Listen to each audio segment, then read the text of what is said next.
শীঘ্ৰেই বন্ধ হ'ব ৰাজ্যৰ 17খন স্কুল। মেট্ৰিকত এজনো উত্তীৰ্ণ নোহোৱা স্কুল বন্ধৰ প্ৰস্তুতি। চলিত বৰ্ষৰ হাইস্কুল শিক্ষান্ত পৰীক্ষাত এজনো শিক্ষাৰ্থী উত্তীৰ্ণ নোহোৱা 17খনকৈ স্কুল তাৎক্ষণিকভাৱে বন্ধ কৰাৰ কথা ঘোষণা কৰিছিল শিক্ষামন্ত্ৰী হিমন্ত বিশ্ব শৰ্মাই। যি 17খন স্কুলত এজনো ছাত্ৰ ছাত্ৰী পাছ কৰিবলৈ সক্ষম হোৱা নাই, এই 17খন স্কুলে আমি বন্ধ কৰিবৰ বাবে সিদ্ধান্ত লৈছোঁ।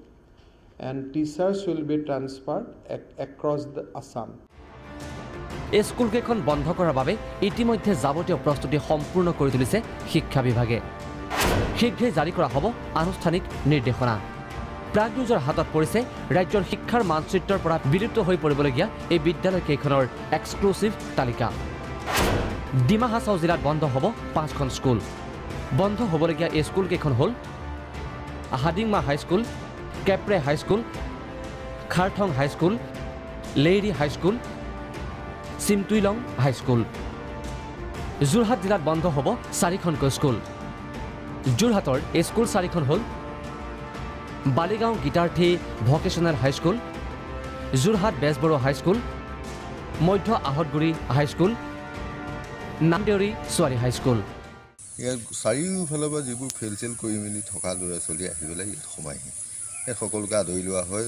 ইয়াৰ পৰা ইঞ্জিনিয়াৰ হৈছে, ডাক্তৰো হৈ গৈছে, আকৌ বিভিন্ন ধৰণৰ সাংবাদিকো হৈ গৈছে ইয়াৰ পৰাই। কিন্তু এতিয়া বৰ্তমানহে এতিয়া পৰিৱেশ বেয়া হৈ গুচি গৈছে, সকলো মানুহেই টাউনমুখী হৈ গুচি গৈছে। ল'ৰা ছোৱালীবোৰ আমাৰ যিখিনি ল'ৰা ছোৱালী আমাৰ দুখীয়া ল'ৰা ছোৱালী আৰু পৰিৱেশবোৰ ঘৰৰ ভাল নহয়, ধৰক তেনেকৈ যা জোকাও দিব নোৱাৰা। কাৰ্বি আংলং জিলাত বন্ধ হ'ব 3খন স্কুল।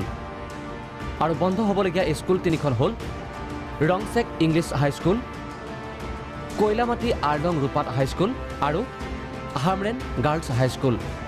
কাছাৰ জিলাতো বন্ধ হ'ব 2খন স্কুল। এই স্কুল 2খন হ'ল হেপী ভেৰী হাইস্কুল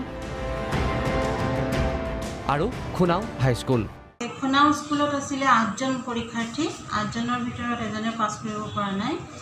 আৰু হেপী ভেলীত আছিলে 33জন ষ্টুডেণ্ট, তাৰ ভিতৰত তেওঁলোকৰ ৰিজাল্ট 0 হৈছে। বন্ধ হ'ব নগাঁও জিলাৰ লাওখোৱাৰ কস্তুৰবা গান্ধী বালিকা বিদ্যালয়।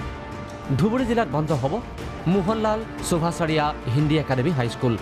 কামৰূপ জিলাত বন্ধ হ'বলগীয়া একমাত্ৰ স্কুলখন হ'ল চমৰীয়াৰ কস্তুৰবা গান্ধী বালিকা বিদ্যালয়। অতীত হৈ পৰিব ৰাজ্যৰ শিক্ষা জগতলৈ দীৰ্ঘদিন ধৰি অৰিহণা যোগাই অহা এই বিদ্যালয়সমূহ। হয়তো বিদ্যালয় ভৱনসমূহে কিছুদিনলৈ সোঁৱৰাই থাকিব সময়ৰ পৰীক্ষাত উত্তীৰ্ণ হ'ব নোৱাৰা এই বিদ্যালয়সমূহৰ ধূসৰ অতীত। শিক্ষামন্ত্ৰী হিমন্ত বিশ্ব শৰ্মাই কৰা ঘোষণা অনুসৰি উক্ত 17খন বিদ্যালয়ত কৰ্মৰত শিক্ষকসকলক শীঘ্ৰেই অন্য স্কুললৈ বদলি কৰা হ'ব। Bureau' report, Prag news.